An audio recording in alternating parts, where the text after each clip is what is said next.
Vamos lá então ao tema de hoje. O que as Escrituras falam do anticristo? O que você acha?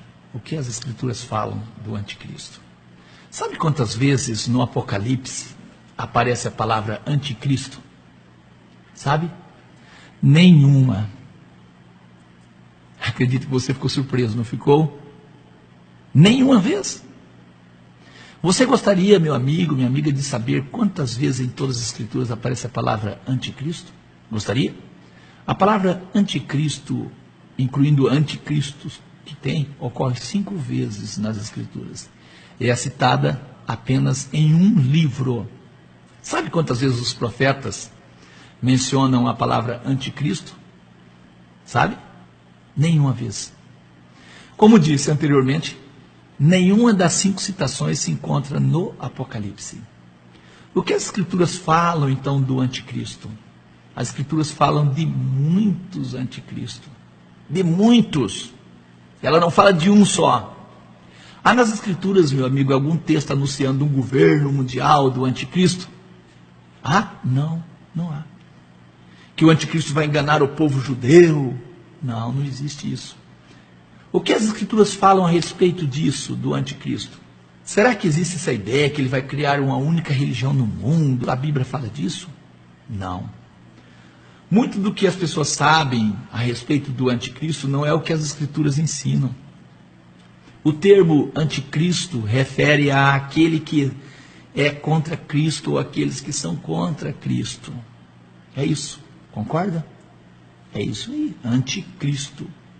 Então, a partir disso, podemos afirmar, apesar do termo anticristo ocorrer somente 5 vezes nas Escrituras, podemos identificar pelas Escrituras muitos anticristo, pessoas contra Cristo. Eu sei que o que eu estou falando te assusta, você pode estar assustado aí. Mas o que é isso? Fique tranquilo. Eu vou provar o que nós estamos falando pelas Escrituras. Você sabe o significado da palavra Cristo? Sabe? Poucas pessoas sabem. Cristo é uma palavra de origem grega, significa ungido. A palavra hebraica para Cristo é Machia, ou Messias, que quer dizer ungido. Salmos 2, versículo 1 ao 10, tem uma profecia interessante a respeito do ungido. Nesse salmo fala também do anticristo. Porque se amotinam os gentios, e os povos imaginam coisas vãs, os reis da terra se levantam e os governos consultam juntamente contra o Senhor e contra o seu ungido. Aí, anticristo contra o seu ungido, dizendo: rompamos as suas ataduras, sacudamos de nós as suas cordas. Aquele que habita no céu rirá, o Senhor zombará deles. Então lhe falará na sua ira, e no seu furor os turbará. Deus diz assim: eu, porém, ungi o meu rei sobre o meu santo monte de Sião. Proclamarei o decreto. Qual é o decreto? O decreto é esse: tu és meu filho, eu hoje te gerei. Pede-me e eu darei os gentios por herança e os fins da terra por tua possessão. Esse é o decreto. Deus decretou que daria ao seu ungido as nações por posse. Tu os esmigalharás com uma vara de ferro, tu os despedaçarás como um vaso de oleiro. Agora, pois, ó reis, sede prudentes, deixai-vos instruir, juízes da terra. Meu amigo, se você não consegue aceitar Jesus como ungido de Deus, como futuro governante desse mundo, também pode ser identificado como um anticristo. Os judeus não acreditaram nele como Cristo. A grande maioria dos judeus nos dias de Jesus foram contra ele. Atos 4, versículo 26 a 27, deixa claro isso. Levantaram-se os reis da terra, os príncipes, contra o Senhor e contra o seu ungido, porque verdadeiramente contra o teu santo filho Jesus, que tu ungiste, se ajuntaram, não só Herodes, mas Pôncio Pilatos com os gentios e os povos de Israel. Aqui nós temos vários que foram anticristo. Vários. Você viu que a coisa vai ficando mais clara? Muitos anticristo. Eu vou repetir. Não aceitar Jesus como o rei ungido de Deus para o futuro governante desse mundo também é ser identificado ou enquadrado como um anticristo. Isso é sério. Infelizmente o mundo não está preparado para recepcionar Jesus na sua vinda. Os crentes não aguardam a vinda de Jesus, eles aguardam um anticristo. Apesar de orarem todos os dias, venha o teu reino, eles estão aguardando o anticristo. Assim como o povo judeu não aceitou Jesus como Cristo naquele tempo, os crentes de hoje, se não der atenção às Escrituras, serão enganados. Trago aqui alguns relatos de como se comportaram contra Jesus os líderes religiosos dos seus dias. Mateus 12, versículo 14. Formaram um conselho contra Jesus para o matarem. Mateus 27, versículo 1. Os príncipes, os sacerdotes, os anciãos do povo, todos formaram juntamente conselho contra Jesus para o matarem. Nós já lemos Atos 4, versículos 26 e 27. Os reis da terra, os príncipes se ajuntaram contra o Senhor, contra o seu ungido. Alguém negaria que os textos que eu estou citando provam a existência de muitos anticristos? Não dá para negar isso. Estes anticristos apresentados no texto aqui, esse que eu li anterior, não são os anticristos que o irmão João fala. Não são. Todos que de uma ou de outra forma posicionam contra Cristo é enquadrado como anticristo. Você concorda? Vou ler um texto usado agora por muitos, tentando provar a vinda de um anticristo, um governo mundial, de um homem que após o arrebatamento vai surgir na terra com uma religião única. E eu vou ler o texto. 2 Tessalonicenses 2, versículo 1 ao 3. Ora, irmãos, rogamos-vos pela vinda do nosso Senhor Jesus Cristo. Pela vinda do nosso Senhor, não pela vinda do anticristo. E pela nossa reunião com Jesus. Que não vos movai facilmente do vosso entendimento, nem vos perturbeis, quer por espírito, quer por palavra, quer por epístola, como de nós. Não fique perturbado, como se o dia do Senhor já estivesse perto. Ninguém, de maneira alguma, vos engane, porque não será assim.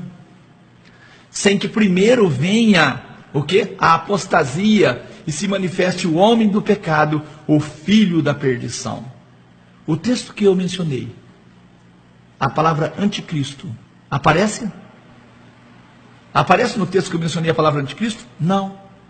O texto apresentou alguma ação do homem do pecado diretamente a Cristo? Também não. Nos textos que eu apresentei antes, temos mais evidência do anticristo do que nesses. Concorda? Sim, claro que temos. O personagem do texto que eu li é apresentado como o homem do pecado, o filho da perdição. É assim que ele é apresentado, o homem do pecado, o filho da perdição. Interessante que este é o texto mais citado por quem crê em um governo do anticristo após o arrebatamento secreto da igreja. Você viu esse texto? Meu amigo, não estou falando que esse homem do pecado não pode ser enquadrado como um anticristo. Não é isso que eu estou falando. Vou repetir. 2 Tessalonicenses 2 ensina que o homem do pecado só seria revelado após a apostasia e que a vinda de Jesus não acontece antes disso. Infelizmente, os crentes entendem que o arrebatamento será antes da manifestação do homem do pecado. É um engano. O texto não cita as palavras anticristo, não cita a palavra besta. O homem do pecado só manifestará após a apostasia. Eu identifico aqui, eu trago agora um detalhe bastante interessante, bastante atenção a partir daqui agora. Eu identifico com facilidade Constantino o Grande como o homem do pecado. Paulo fala do homem do pecado. Paulo nunca falou a palavra anticristo, ele falou o homem do pecado. Você sabe quem foi Constantino? Você sabe o que é apostasia? Sabe? De uma forma bem simples, a apostasia na Bíblia é a negação dos ensinos bíblicos e o afastamento das pessoas da vontade de Deus. A apostasia acontece quando a pessoa renega uma fé verdadeira ensinada pela Bíblia e deixa para trás tudo aquilo que a Bíblia ensina, abandonando totalmente a palavra de Deus. Isso é apostasia, negar a fé que foi dada aos santos. Então, antes da manifestação do homem do pecado, aconteceria o abandono da verdade. Apesar do texto não trazer a palavra anticristo, podemos dizer que este homem do pecado, eu repito, também foi um anticristo. Eu vou trazer um pouco da história para você saber quem foi Constantino. E eu vou dizer de novo, eu identifico com facilidade Constantino Grande como o homem do pecado. Você sabe quem foi Constantino? Então vamos ver. Constantino I, ou Constantino Grande, ele nasceu em 272, viveu até 337 depois de Cristo. Entrou esse Constantino para a história como o primeiro imperador romano a se converter ao cristianismo. Eu estou lendo fatos históricos.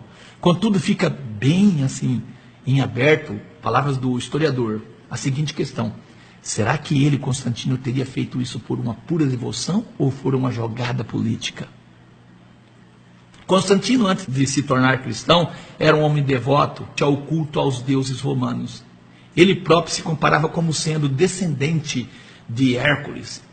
Posteriormente, em sua campanha militar no Oriente, tivera Constantino contato com o deus Sol Invictus, ligado ao mitraísmo. Contudo, sua aparente devoção ao Deus dos cristãos só viria no ano 312, quando estava prestes a travar uma dura batalha contra o imperador Maxêncio. Nesta época, o Império Romano estava dividido em porção ocidental e oriental. Assim, havia um governo com 2 imperadores e 2 Césares, que poderiam ser os seus sucessores. No final, eram 4 líderes que comandavam o Império Romano, algo que não se mostrou tão viável. Palavra do historiador. O projeto de uma tetrarquia havia sido concebido poucos anos antes pelo imperador Diocleciano, o qual havia governado de 284 a 305. Diocleciano foram responsáveis por reestruturar o império, o qual se encontrava numa grande crise. O que ele fez, esse Diocleciano? Ele dividiu, o território ali em 2 metades, oriental e ocidental, a criação de novas províncias, dioceses. Ele criou dioceses. O termo dioceses vem lá de Roma já. Futuramente a Igreja Católica, ela assumiu isso na sua administração. Assim, Diocleciano, após ter abdicado do trono em 305, juntamente com Maximiano, imperador do Ocidente, Diocleciano deixou como sucessor Constâncio Cloro. Constâncio era pai de Constantino. Constâncio tinha como César Galério. E no Oriente, o sucessor de Maxiano fora Maxêncio. O seu César era Licínio. Constâncio morrera em campanha militar na Bretanha. Constâncio é pai de Constantino. Então, seu filho Constantino foi eleito pelo seu próprio exército sucessor direto de seu pai. Isso indo de encontro direto à sucessão deixada para Galério, que seria o sucessor.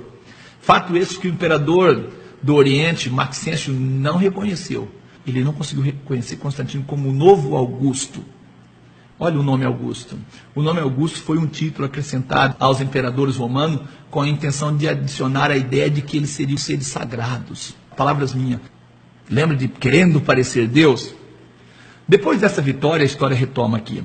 Constantino mostrou o interesse em converter-se ao cristianismo. Vendo deste ponto, assim o historiador diz, pode dizer que foi um ato de devoção, o qual viria a se reafirmar e se fortificar quando em 313, Constantino, juntamente com Licínio, que era o novo imperador do Oriente, assinaram o Edito de Milão, no qual proibia-se a perseguição aos cristãos. E legalizava o culto do cristianismo pelos povos do império. Contudo, tanto Licínio como outros membros da elite romana ainda se mantiveram ligados às antigas tradições de Roma e não enxergaram com bons olhos a tal lei. Você pode consultar essa história aí, a Grande Enciclopédia Rialp, volume 6, segunda edição. De qualquer forma, então Constantino passou a ser bem quisto pelos cristãos. Isso não terminaria por aí. Ele ainda era um homem que possuía outras ambições, Constantino. Nos anos seguintes, Constantino governou conjuntamente com Licínio até ordenar a morte deste em 324 e finalmente passar a ser regente único. Nesse meio tempo, Licínio já havia se tornado cunhado de Constantino. Mas nem por isso não impediu que Constantino ordenasse a morte dele. Além desses crimes, Constantino também é acusado por ter ordenado a morte de um dos filhos e de uma das esposas. Condenou eles à morte, acusou eles de traição e conspiração. De toda forma, mesmo com as mãos sujas de sangue, eles se mantiveram um líder importante. Assim, parecia chegar ao fim o velho antagonismo entre Roma e os cristãos. Não era necessário a Constantino atribuir-se descendência de Hércules ou de Apolo. Ele tinha uma nova santidade agora que redimiria de todos os seus pecados. E o sangue dos seus rivais, de seus filhos e até da sua mulher não manchava-lhe as mãos. Mas para o mundo, Constantino era considerado o isapóstolos, que quer dizer igual aos apóstolos, 13º apóstolo. Esse citado está em Runciman, 1977, página 21. O que aconteceu então? Em 7 de março de 321 foi programado o Edito de Constantino, legalizando e defendendo o descanso dominical como um dia sagrado em homenagem ao deus Sol Invictus. Constantino, mesmo depois de cristão, dizendo, entre aspas, cristão, fez isso. Em 325 ocorreu sob a organização e convocação do Constantino, do imperador Constantino, o concílio de Nicéia, o qual foi o primeiro encontro citado na história como ecumênico da história. Neste concílio, o imperador reuniu os altos bispos do império a fim de reformular a doutrina cristã. Reformular a doutrina cristã. E nesse concílio foi decidido que Jesus também é Deus. Esse primeiro concílio em Nicéia foi importante não apenas para a formulação da doutrina cristã, eu estou citando história, mas como o primeiro exemplo do césaropapismo. Ó, césaropapismo, quer dizer, o César, o imperador, ter a função de um papa. Isso é triste, é isso, mas é história. Constantino pretendia que a igreja cristã fosse estatal, ligada ao Estado, tendo assim o chefe, o imperador como chefe. E em sua gratidão, os cristãos não lhe fizeram objeção. Hans Mann, 1977, página 21. Você concorda, meu amigo, que Constantino se encaixa perfeitamente como homem do pecado? Até hoje ele é considerado o 13º apóstolo.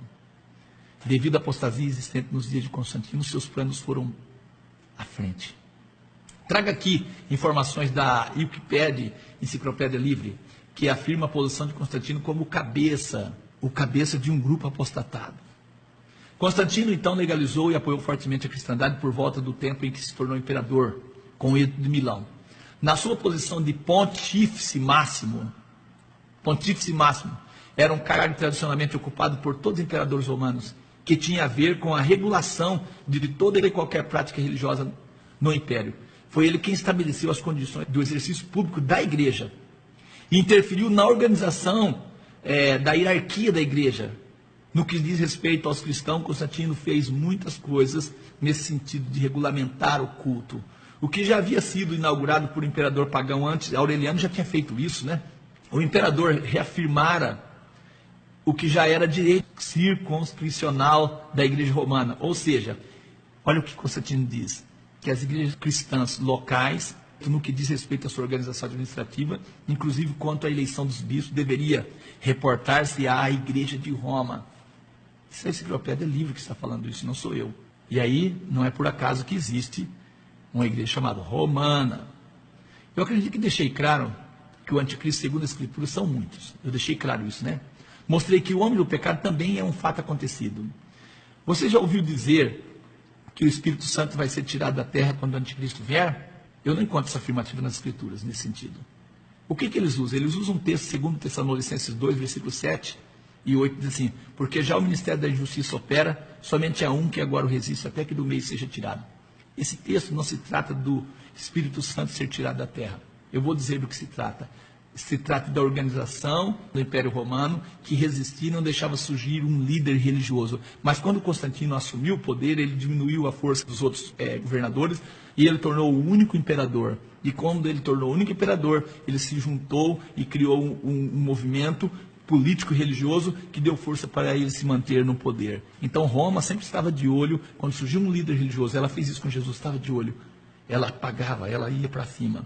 Mas acabando essa resistência, a resistência do Império Romano não existia mais. Assim podemos entender que o homem do pecado, de quem Paulo fala aos Tessalonicenses, é um fato acontecido. Eu mostrei então pelas Escrituras a forma de identificar o anticristo. Muitos crentes falam, e a besta, a besta. As Escrituras não falam de uma besta, ela fala de muitas bestas.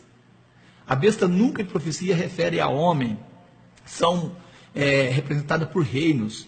São muitos os historiadores que falam de Constantino. Eu vou ler aqui o historiador José Jobson, no seu livro História Antiga e Medieval, na página 274, ele traz importantes informações. Diz assim o historiador: o imperador Constantino publicou o Edito de Milão legalizando o cristianismo. Com a expansão do cristianismo, a igreja adotou como modelo de sua administração a própria organização do Império Romano. O culto cristão mudou muito depois da sua oficialização. Isso é um historiador falando. Essa medida atraiu os pagãos, mas provocava também afastamento dos fiéis apegados ao culto primitivo. E esses se retiraram para o deserto. José Jobson de Arruda, História Medieval, página 274. Agora essa aqui é uma fala minha. O fato da Igreja de Deus fugir para o deserto está registrada na profecia. Eu trago aqui outro livro, História dos Papas, da editora Scala, página 13. Diz assim esse livro: Com Constantino, o tempo dos imperadores e césares romanos, elevado à divindade, não estava completamente terminado. Mas no século IV ocorre uma mudança na área mediterrânea europeia para uma religião monoteísta. No lugar dos muitos deuses de até então surgiam cada vez mais santos. História dos Papas. Também essa história dos Papas, também na página 15, também diz assim: Leão I é considerado o verdadeiro fundador do primado romano, a posição do Papa como titular da mais alta autoridade da Igreja. Ele, Leão I, foi o primeiro a formular a alegação de que o Papa, bispo de Roma, é representante do apóstolo Pedro e detém a responsabilidade suprarregional e a autoridade como príncipe dos apóstolos, sobre a totalidade dos bispos de toda a Igreja. No ano 445, ele recebe de Valentiniano III, Leão recebe de Valentiniano III, a certificação de que a afirmação do primado do bispo de Roma é independente da aprovação do Estado. Já durante a sua vida, esse Leão I foi conhecido como Leão da tribo de Judá. Ele escolhera para si o título de Patriarca do Ocidente. História Revelada dos Papas, livro Scala, página 15. Ouça o que diz a História Revelada dos Papas. Esse livro é de tradução do escritor Constantino Koresmin, editora Scala, página 7. A igreja original, estou lendo o relato histórico, até cerca de 150 depois de Cristo. Surge a partir da primitiva comunidade judaico-cristã. O cristianismo assume, contudo, num prazo muito curto, a linguagem e a terminologia filosófica do mundo greco-romano e se afasta para cada vez mais longe do estrito monoteísmo da fé judaica. Esse é o livro História Revelada dos Papas, por Constantino Koresmin, editor Scala. O livro sagrado da história também cita assim: com o imperador Diocleciano, no início do IV século, o cristianismo ganhou o status de religião oficial, para logo em seguida se transformar de perseguida a perseguidora. Foi assim, amparado pelo poder terreno, que o cristianismo infiltrou-se no mundo helênico, influenciando e sendo influenciado pela antiga cultura grega, que se alastrara pelo Império Romano. Os ensinamentos de Aristóteles, que viveu 4 séculos antes de Jesus, foram então cristianizados, e bem mais tarde, no século XIII, seriam sistematizados por Tomás de Aquino, o dominicano, que deu origem à teologia da Igreja Católica, tal como nós conhecemos hoje. Eu estou citando fato histórico. Para mim, meu amigo, minha amiga, não há dúvida, Constantino foi o homem do pecado mencionado em 2 Tessalonicenses 2. O Papa Bento XVI, ele diz assim: a Igreja Católica é a mãe de todas as igrejas cristãs, por isso outras igrejas não devem ser consideradas irmãs da Igreja Católica. Palavras do Bento XVI. Amém? Quero trazer aqui um fato para vocês, e quero a consideração de vocês com bastante atenção. Século 3 e 4.